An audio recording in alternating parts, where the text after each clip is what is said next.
everyone. Thank you so much for joining us for one of our hospital webinar series sessions on hospital joint ventures. I see that a lot of you that have joined us are likely from health systems, physician practices, health system investment funds, or other groups that are interested in hospital joint venture relationships. I also know that many of you on the phone are lawyers and joining us in connection with CLE credit today. You should have entered your bar number in advance of our presentation, and that will allow you to receive CLE credit. If you have any questions about that, please don't hesitate to contact us. But this is eligible for CLE credit and will be recorded, and the slides will be distributed after the presentation if you want to use them for internal purposes. So many of you on the phone probably already know Bart and I, or have crossed paths with us at some point or another. But for those of you who are meeting us for the first time, we're both partners with McGuireWoods. McGuireWoods is a more than 1,200 attorney law firm and 24 offices across the globe. But for Bart and I, it has a very special focus in healthcare, and both of us sit in the healthcare department at McGuireWoods. You may have worked with some of our colleagues. We have over 50 attorneys in the healthcare space that are dedicated 100% of the time to healthcare issues like we're going to talk about today. And we have about another 100 attorneys that work in the healthcare area, whether it be in private equity, debt finance, public finance, fund formation, or litigation issues that you may have come across at some point in your career. So my name is Kayla Marty. I'm going to be kicking us off, and my particular focus is on provider issues. And I currently lead our hospital working group where we focus on relationships, obviously, with hospitals, but also with management companies, both for health systems and ASCs, physician practices, and then other strategic partners in the market. Many of you probably have relationships with either strategic buyers or strategic companies like the Optums of the world, or private equity funds that have relationships with physician practices in your old markets. Those are all things that we focus on and think through, and we'll talk a little bit during our webinar about. So with that, I'll let Bart introduce himself and tell you a little bit about his practice. Hi, thanks everybody again for joining. Won't get too much of an intro here so we can get into the meat of the presentation. But my name is Bart Walker. I'm a partner with the healthcare group with McGuireWoods. I'm one of the co-chairs of our healthcare and life sciences industry team. Within my practice, I concentrate mostly on corporate private equity, M&A transactions and joint ventures. That's the bulk of my practice, all with healthcare providers of some shape or form. So with that, Kayla, you want to take it away? Absolutely. We'll just advance the slides here. There may be a slight delay in the slide advancement as we go forward. So if you're looking at it on your side, sometimes it does have a little drag. Well, hopefully it's going to advance here. Okay, bear with us, guys. We have a little technical issue. There we go. Okay, so here's our agenda today. We're going to talk a little bit about the challenges facing hospitals and health systems, but also trends relating to physician revenue and employment, which both present certain opportunities for collaboration and also present opportunities for joint venture models, which we know that many of you are likely looking at and considering. I will say, as an overlay on everything we talk about today, as is the case in almost every physician or hospital relationship, there's always regulatory consideration in each of these structures. There are going to be things like Stark, anti-kickback, antitrust issues, and then, of course, ordinary business considerations that would always be at play in these kind of relationships. So we're going to talk a little bit about the ways we can partner together for the benefit of our patients and alignment of different providers for the ultimate delivery of greater care models, and then also highlight some ways that there are benefits and drawbacks of each of the various structures that we're going to talk about. And as always, Bart and I are always happy to talk about these various topics offline with any of you if you have other questions after the webinar. There will be things that we just don't have time to cover today, but we're always happy to talk offline.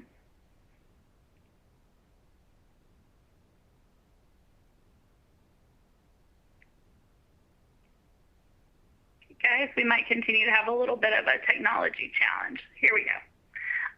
The next thing is on the challenges facing hospitals and health systems. So this is just a brief chart. We all know that there are challenges out there. It's becoming more pronounced as interest rates rise, and there are still extreme demands for care that are very similar to what they were during COVID, before COVID. And so what we're seeing with our various health system clients, our operating margins are extremely tight. And this chart shows that seems to be the case across the board. There's a few drivers of that are going to be the backdrop of some of the joint venture structures we talk about. First is increased cost. Just supplies, of course, with inflation being high, are increasing the cost of care. There's increased uncompensated care in many of your health systems, I'm sure, and our clients. And then there continues to be an increase in labor demand. It's been a little bit down in the last year compared to the year before.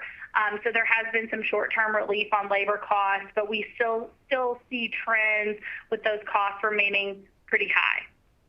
On the flip side, we continue to see decreases in reimbursement and higher capital requirements. So all of these things are driving some of the challenges that make us want to look into these different joint venture opportunities. This is another slide that we thought was quite interesting, which is basically showing that many of the revenue by specialty is decreasing, yet salary costs are increasing. So you probably are experiencing this in your own health systems. The demand by specialists for state-of-the-art equipment, good compensation, support from administrative staff is still present and sometimes even higher than ever. And so there's really a greater demand for the management support when they're operating on thinner margins. And all of this is creating potential for hospital affiliations and joint venture relationships that solve some of those problems. Another interesting trend in the market that we're seeing is that the physician demand for hospital employment has remained pretty steady. If you look at these charts, there's a little bit of growth in a couple of subspecialties that we're going to talk about, but by and large, it's a pretty steady demand. Now, on the converse, the demand for corporate employment increases. And what I mean by corporate employment is I mean employment by private practices that have a corporate affiliation, whether it be strategic partners, whether it be private equity funds, whether it be other consolidators in the space. There's been a real increase in that across the board. We've seen the increase to be the most stark in primary care and internal medicine, as you'll see on this slide. But if we keep going to the next slide, you'll see that the increases still remain fairly steady in surgical subspecialties and other subspecialties, going from 16.7% in January of 2019 all the way up to 26% in January of 2022. For surgical subspecialties, that's pretty significant. And what that means for hospitals and health systems and these affiliated practices is there's a greater demand than ever for alignment opportunities, for joint site delivery of care models, and those are some things we're going to talk about today. So let's get really down on the weeds on some of the key takeaways on the data. So number one, this is something we've already talked about. More than ever, collaboration between providers, which is both physician practices and facilities, and suppliers is necessary to make sure that patients are receiving the most comprehensive care, the most appropriate site of service, and the easiest and most seamless care possible. The benefit is hospitals are uniquely positioned to provide this care. Hospitals sit in a really nice nexus between payers, providers, and other outpatient facilities to really help guide and joint venture the care experience for patients. And that's something we're going to talk about in our various joint venture structures today. Another backdrop here is economic. A major driver of expenses for health systems is universally inpatient and other uncompensated care costs, whereas if you look at data for hospital profitability, you almost always see a major driver is outpatient growth. And the more outpatient affiliation options that are available, the more flexible various hospitals and health systems can be to take advantage of this growth if it's done correctly. A great example that many of you on the phone are probably familiar with is Tenet's relationship with USPI. The relationship to grow their outpatient footprint has been very successful from an economic perspective since its inception, and that's just one way that they've been able to grow an area of service for them. So the other area that's really interesting is outpatient growth continues to present opportunities for increased satisfaction for both employed physicians and patients. So making sure that there's an opportunity for patients to receive care in the most appropriate, cost-effective side of care while also making it easy to deliver care. For example, in outpatient surgical facilities, as those are able to be developed by different affiliation structures, many physicians enjoy providing care in that setting. It's very convenient. It's convenient for patients to get in and out of, and that can be a positive opportunity when that joint venture is available. One of the things that we've seen emerge in greater frequency, and many of you on the phone are likely a part of these organizations, are hospital investment funds. So they've been founded by many different hospitals and health systems to ensure that we are in a position where we are taking advantage of these really high-value, high-growth opportunities. And it's a very unique opportunity that we're seeing, and these models that we're going to talk about are things that should be of primary interest to those parts of the organization. And like I said earlier, all of these opportunities that we're going to talk about pose very unique regulatory and business challenges. So we're going to try to highlight some of those during this discussion, but by no means will we be able to talk about every single positive and negative from a regulatory or business perspective as we go through these various models. But keep in mind, the backdrop that you will need to think about is always federal Stark law, federal anti-kickback statute, and of course their state law equivalents, but also any type of antitrust considerations. The FTC has handed down a number of different and new comments and regulations associated with antitrust issues that everybody should be very aware of. And then another thing to think about through each of these structures that Bart will go over is they can be combined together. So none of these necessarily stand alone. They can be part of a greater holistic approach to outpatient affiliation and other affiliation in your own respective markets. So with that, I'll turn it over to Bart to talk about joint venture partnership. Great, thank you. And I think that's a good segue too. The way we think about these is as a menu of different options. There's no one right answer when you're talking about things like alignment strategies or economic efficiency or profitability and how to increase margins. There really is no one-size-fits-all answer. It varies by organization, it varies by geography, it varies by payer relationship, physician relationship. There's just so many factors that go into it. So the other prefatory remark that I would make is I would call a lot of this fairly intermediate topics. So if you don't have a basic working understanding of Stark law and a kickback statute, False Claims Act, the way the antitrust rules govern these types of joint ventures, we'd be happy to send you some materials on that or have an offline conversation if any of this seems Greek to you. Would be happy to give more of a primer on that. That's just a little bit outside the scope of today's presentation. So at least for today, we're going to assume some level of basic knowledge on the concepts we're talking about.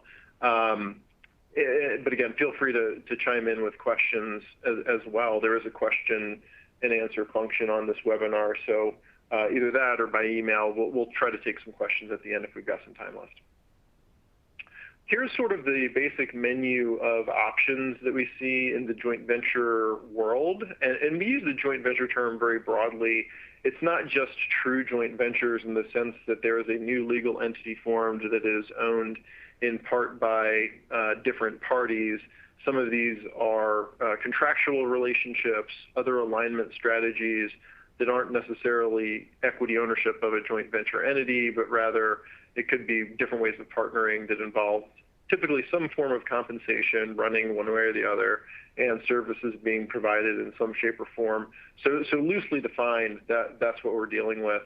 What we would call a full alignment opportunity, or something that is a true joint venture, those are what you commonly think of in the ASC world. You see lots of them there. You've also seen that with dialysis facilities, urgent care facilities, lithotripsy, things like that. So we'll go drill down on each one of these in the next slides to come. The partial alignment opportunities, these are generally contractual relationships that don't necessarily involve ownership, or if it is ownership, it doesn't necessarily involve ownership of the clinical delivery of care. So for example, real estate arrangements. People have been doing medical office building developments for forever, and those generally don't have the same regulatory implications as co-owning or joint venturing a healthcare provider would have. And like Kayla said, these aren't mutually exclusive. You can pick from a menu of these. And there are new things evolving every day. We see new and creative arrangements, some of which are good, some of which are very, very bad on a daily or weekly basis. So if there's something that's not on this list, it doesn't mean it doesn't exist. And if you are seeing new things, we always love hearing about those. So feel free to give us a ring or shoot us an email if you want to kick around some ideas. We do see a pretty broad swath of new and creative things that either intrigue us or scare us, depending on the opportunity.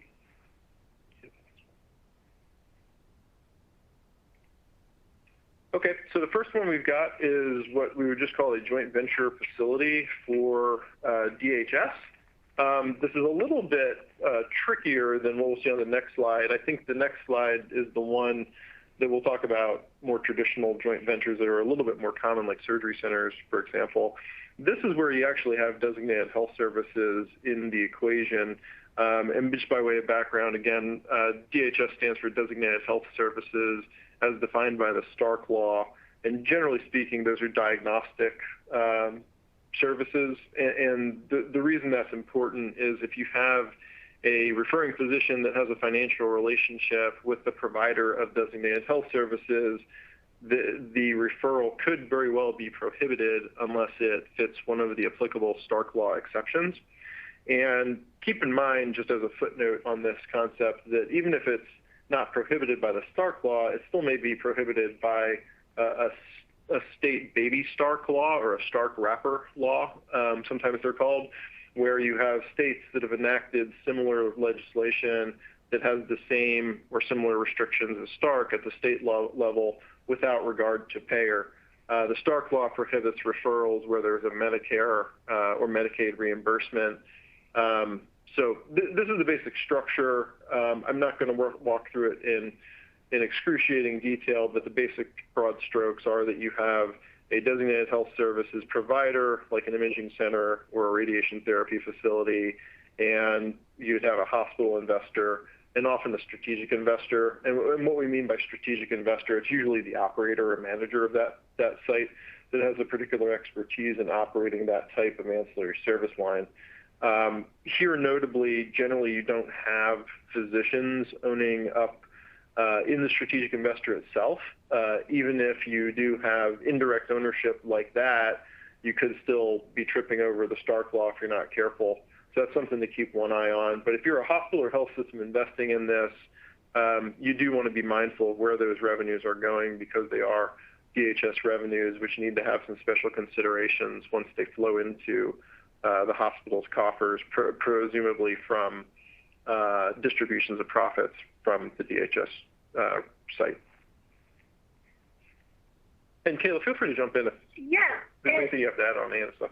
I would say the only other thing to note here is these sites can be, although physicians will not invest in the DHS site 99% of the time, they can be co-located in the same building of a physician site to be providing comprehensive care. So, for example, if you have a mammography or imaging center that is owned, it may make sense to co-locate that in the same office building as an OBGYN practice to provide that continuity of care to patients. And we've listed the strategic investor here, like Bart said, is a management company, for example, but it in theory could also be another hospital in the marketplace. We see that sometimes in rural communities where there are multi-hospitals serving a singular patient base, and it makes sense to have have a joint ventured site between them, that would also be an option. A little bit of a non-traditional option, but it is an option. Okay, the next one is really what I'd call your classic traditional joint venture model, where you have a surgery center. That's again kind of the classic example that you're going to joint venture with physicians. Nowadays, it's very common to see three-party joint ventures where you have a hospital or health system, physicians, and then a strategic investor or management company who helps run that facility. So this should be pretty familiar to anyone who's got a background in these types of joint ventures.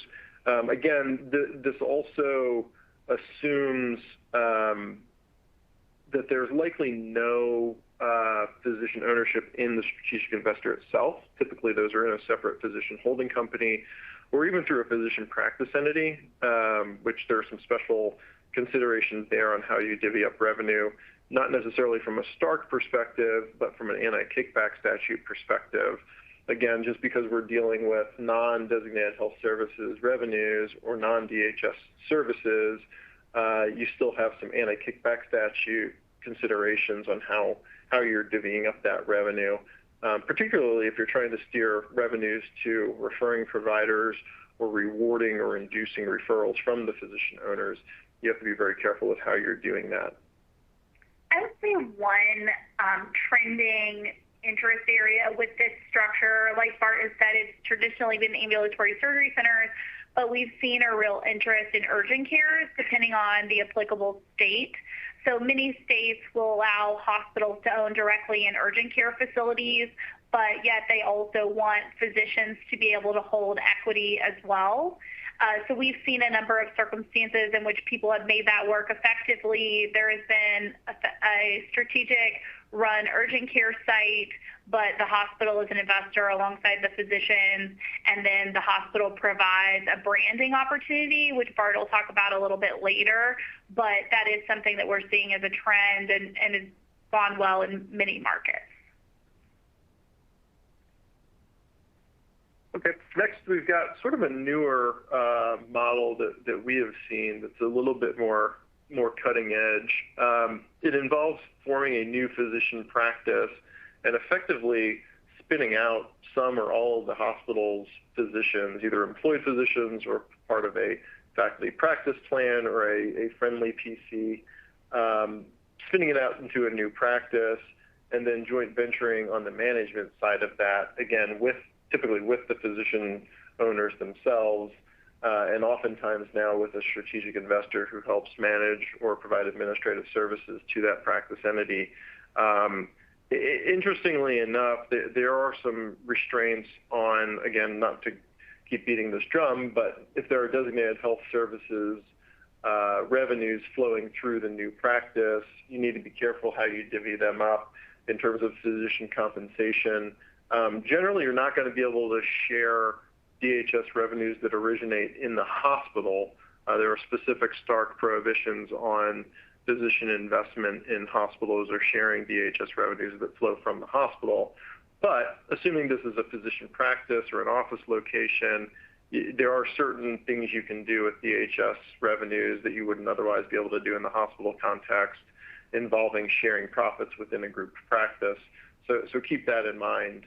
There's really those two potential revenue streams. It's the professional services as well as designated health services revenues and other ancillary care revenues that could be flowing through that practice, irrespective of this management relationship. The management relationship itself is generally what you would see in what we would call a private equity structure or a private investment structure, usually in a corporate practice of medicine state where you can't have direct practice ownership by non-physicians.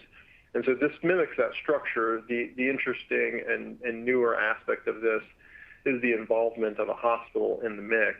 And there are a few benefits of this. It allows the hospital to get the physicians off of their balance sheet into a new practice independent of the hospital, and ideally in a profitable way that both preserves the relationship with the hospital, but also creates an opportunity for growth and profitability within the practice itself.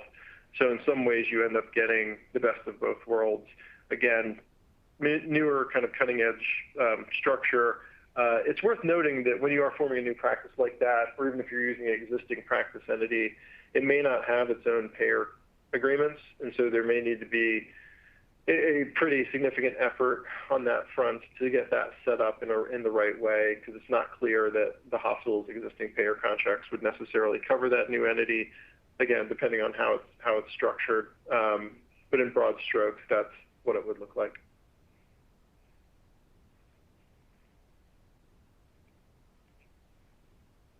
Next, sort of a take on the managed practice structure. Here, it's really a hospital and usually a strategic investor or an operator management company that come together to provide what I would sometimes you'll hear called shared services or a fee-for-service management offering. And these are typically administrative services that are offered on a menu basis, where you provide a suite of services that the practices can choose from. Fair market value fees do not vary with volume or value of referrals or business generated amongst the parties, but it's a way that you can aggregate things like infrastructure and administrative support in a way to provide that to independent practices, particularly smaller practices that may not have the wherewithal to do that as professionally as you could with the backing of a hospital or a strategic investor. So it's really intended to provide that support and infrastructure that allows them to remain independent while at the same time getting the benefits of having a larger organization at their back. Does not necessarily implicate payer relationships in the sense that from an antitrust negotiation standpoint, it's difficult for one provider who would otherwise be a competitor to negotiate on behalf of another provider. So I don't necessarily see this improving payer rates or really interfering with that negotiation at the independent practice level, but rather it's really intended to help augment their in-house administrative support or give them some things that they otherwise just wouldn't have the scale to implement within the four walls of their practice, and give them access to that greater level of sophistication. And we see this most commonly in complementary practices. So it would be unusual to see a hospital practice managed by an MSO in the same subspecialty as the independent practice that's managed by the MSO, but there's often scenarios in which there's complementary practices. So, for example, you could have an OB practice that's a hospital-based practice and a maternal fetal medicine practice that's an independent practice.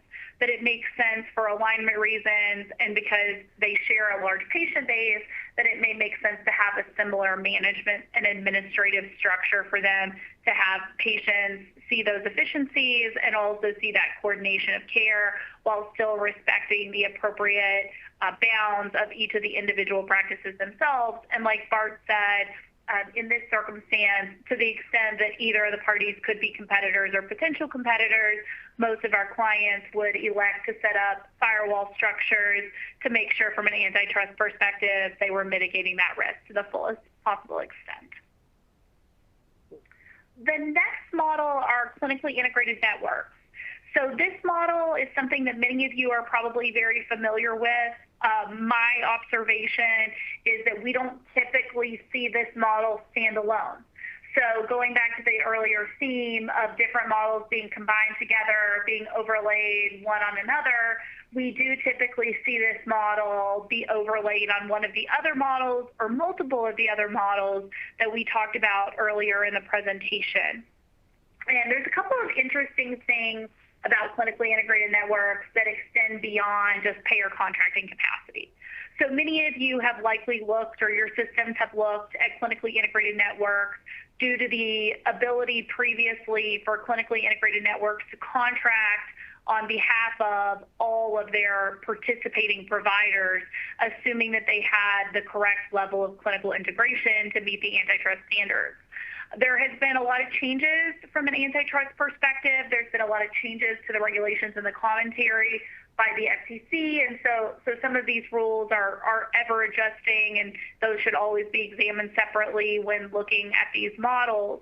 But in addition to the joint payer contracting potential that this model brings, it also brings some really interesting care coordination efforts, and that really lend themselves to value-based care steps that many of you are likely looking at.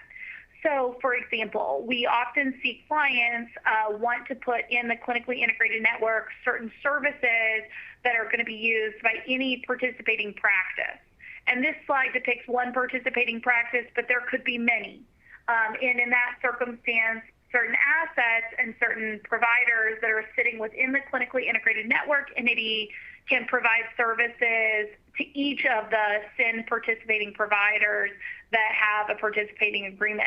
So, for example, we have seen a lot of success in cancer care, putting in place patient navigators within the clinically integrated network, where the clinically integrated network pays for patient navigators. Those patient navigators help patients choose between radiation therapy, surgical therapy, medical oncology. Those are all things that are often available to different patients and often have different providers that may be within the same practice, different practices, or within the hospital. And these individuals can be inside the clinically integrated network and provided to each of the participants to better the patient experience. The other things that we have seen is there's certain technology advancements that can really aid clinical care and aid the seamlessness of the patient experience that can be housed within the clinically integrated network, financed by the clinically integrated network, and rolled out to the various participants to be able to make sure that you're getting clinical data the way that you need to, making sure that the patients are getting their needs from multiple different practice providers. And that's something that has been a real benefit of these clinically integrated networks, in addition to just the payer contracting availability. So we do see this being rolled out pretty frequently, and it is one other potential option. All right, I'll pick up there. In terms of other alignment opportunities, we talked about this at the beginning. These are what I would call less fully integrated or partial integration type strategies. Often they're just contractual. They're relatively easy to get out of, but that doesn't mean they're any less sensitive from a regulatory perspective. And in fact, sometimes they're even more sensitive depending on how they're structured, because it's very easy to trip over things like Stark exceptions and anti-kickback statute safe harbors. We've not talked a lot about the anti-kickback statute, but I think it's worth mentioning that this category, broadly speaking, of financial relationships is the subject of a number of OIG advisory opinions over the years. So sometimes these issues have not really been litigated over such that we've got a nice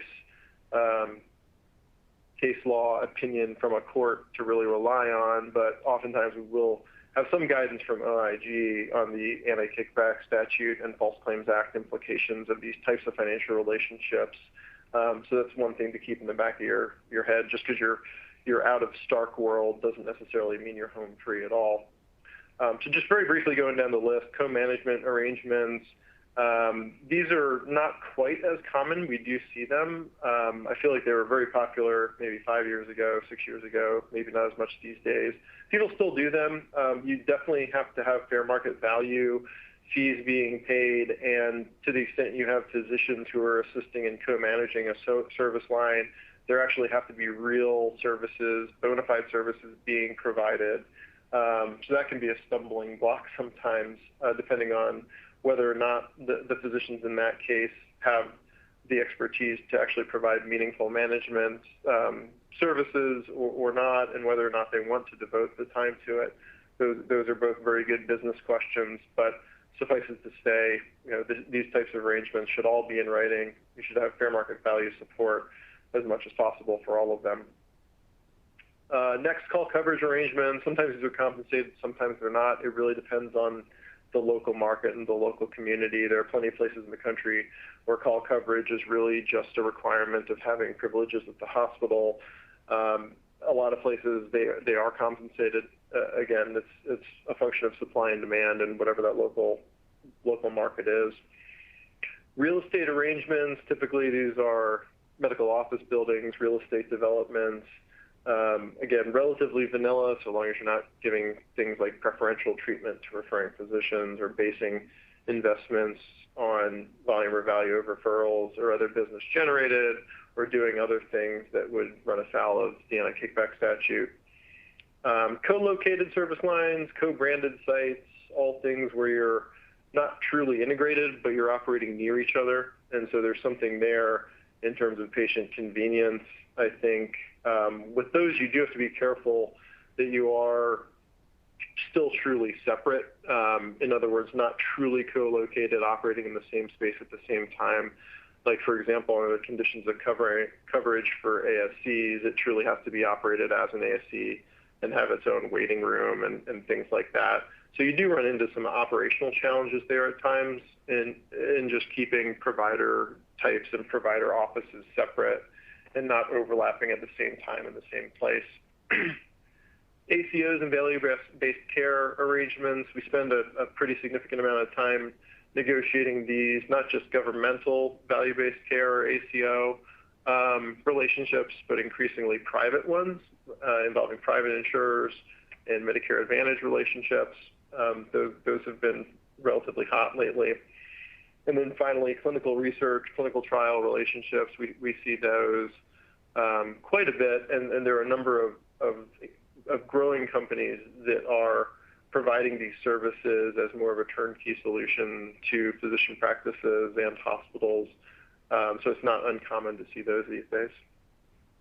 Yeah, I would just add a couple of other things to these different options. So first, on the co-management relationship, that is often we're seeing it dovetail in with the value-based care arrangements. So many of you likely have co-management opportunities with your different specialist groups, and there is often a pay for quality component or pay for outcome component. Since the value-based care exceptions to Stark and kickback have been expanded, there's been greater availability of those arrangements, greater availability of gain-sharing arrangements to really pay for change in quality, but also pay to a certain amount for maintenance of that same quality within service lines. So that's something that we're seeing people include increasingly in their co-management arrangements, especially under the various value-based care exceptions. There's a couple of other things that have been interesting changes and observations. One is related to call coverage. So a classic issue is call coverage stipends, which Bart alluded to, and one area of particular interest that we've seen is in the anesthesia area. So several years ago, we were in a climate in which it was common for anesthesia companies to be getting in trouble with the OIG, or we've seen situations in which OIG companies were offering a benefit to providers to be the exclusive provider of anesthesia care. That market dynamic has now been flipped on its head, and we're often dealing with a circumstance where very large anesthesia stipends are being requested in an effort to obtain anesthesia care for either outpatient or inpatient facilities. And so that's something that we're seeing from a call coverage arrangement and other stipend area that's been an opportunity for alignment, but also an opportunity to see that there are definitely regulatory risks and considerations, and things can change quite rapidly in that area, and it's something to be very aware of. A couple of other things that we've been seeing on the real estate side, we have seen a prevalence of block lease arrangements, particularly in areas that have a really significant medical office building that holds many different types of providers that can utilize a particular site of service. And so if the hospital identifies a particular need, builds the site of service, it utilizes it for part of the time, and it block leases it to other people in the building for other parts of the time. There are regulatory considerations for that. There are wrinkles to that have to be addressed, particularly if it's not a 24/7 block lease. But with respect to both facilities, on the ASC side, depending on the state, radiation therapy facilities, and also ASCs. That's an area of increasing interest that we get a lot of questions about depending on areas of countries. And then the last thing is on the co-branded sites. This has always been in play where we see requests for license agreements to use hospital names and to co-brand particular things like the urgent care facilities we were talking about earlier, but it is increasingly becoming an opportunity for independent alignment, where there's a license of the hospital's name in states where that is permitted in order to show that level of alignment or show it being a preferred site for a particular health system through a license arrangement. So that's just something also to think through. Okay. We thought we would include some just overarching comments on regulatory considerations that really apply to a lot of these different structures. So putting structure aside for a minute, some of these concepts are going to be very helpful regardless of what you're trying to do. If you're trying to do something completely outside the box, I think this will be helpful to remember, because a lot of these are really not necessarily obvious pitfalls, but they're things that can be baked into relationships that you just don't realize until it's too late sometimes. The first one, just consider using flat or cost plus fees. There's a tendency, I think, to go to percentage-based fees because it tracks so neatly the economics or profitability or cost savings, whatever you're trying to track. Percentage-based fees tends to scale very well. There's a challenge with that from a Stark and anti-kickback statute and even a state law perspective, that they could be viewed as varying with the volume or value of referrals or other business that's being generated amongst the parties. So always keep a very watchful eye on that. But generally speaking, if you can go with some sort of a flat or cost plus model that is fair market value, obviously, and commercially reasonable, that's going to be a little bit easier to get comfortable with from a regulatory perspective. That's not to say that if it's fair market value, it's okay. There are plenty of situations where just merely having a fair market value payment is still considered a kickback, and you can still get in a lot of trouble. But as an initial principle, that's a good jumping off point. Number two, implement policies and procedures to ensure referrals are not encouraged or expected by hospital affiliates. An ounce of prevention is worth a pound of cure in the compliance world. So to the extent you can monitor and make sure that implementing these arrangements is not causing changes in utilization or referral patterns, those are good facts to stack up on your side, particularly if an arrangement doesn't satisfy an anti-kickback statute safe harbor. Those are good things to do just as a matter of course, but it can also help insulate you from regulatory risk. Confirm hospital-affiliated physicians do not receive compensation based on the performance of any MSO or facility. Again, I alluded to this earlier, that you have to be very careful with where the revenues are going, particularly DHS revenues, but also just any kind of ancillary revenues from surgery centers or anesthesia or urgent care, whatever it may be. You need to be very careful about how those are divvied up. And again, from an anti-kickback statute perspective, you need to be careful that you're not directing them to referring parties, for example, particularly because of that. Ensure fair market value investment. We talked about that earlier. Same thing in terms of obtaining fair market value support for any contractual arrangement. Generally speaking, third-party opinions are not required. We would generally recommend them. We realize that can be an additional expense. It can take additional time. But it is not just a good insurance policy, but sometimes you learn things that you were not expecting in that process, and it helps just distill and crystallize your thinking around the compensation relationship.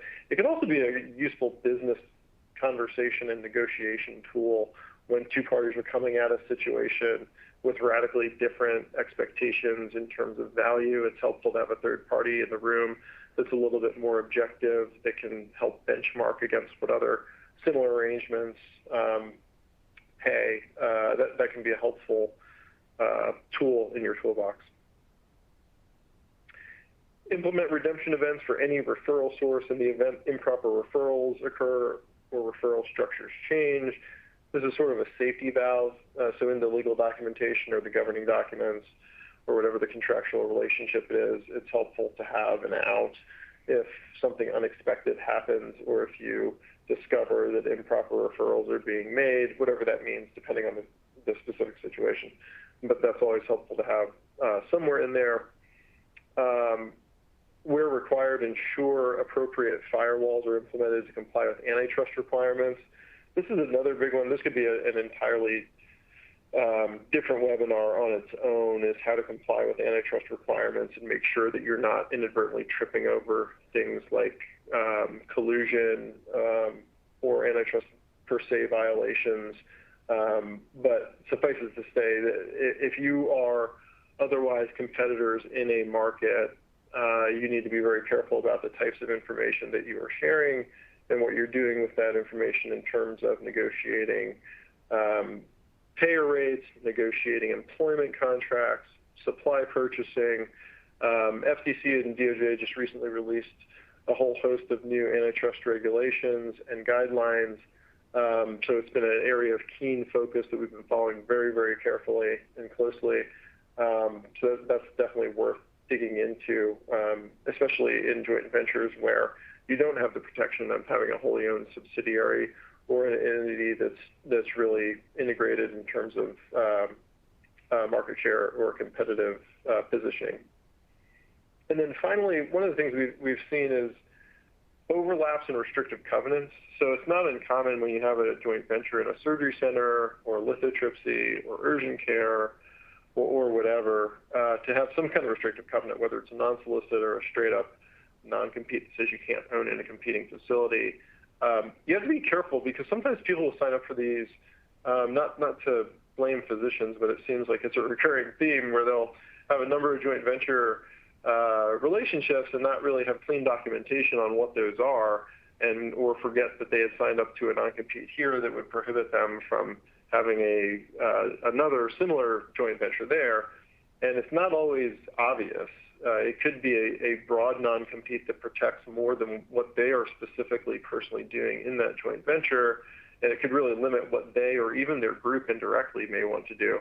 So that's something very, very important that needs to be ferreted out, I would say early in the process, to avoid not just breach claims for the person that's bound by the non-compete, but also tortious interference claims from third parties who are trying to do a joint venture and really have no bad intent or ill will at all, but inadvertently trip over these non-competes. That can be a real significant problem. So word of caution there.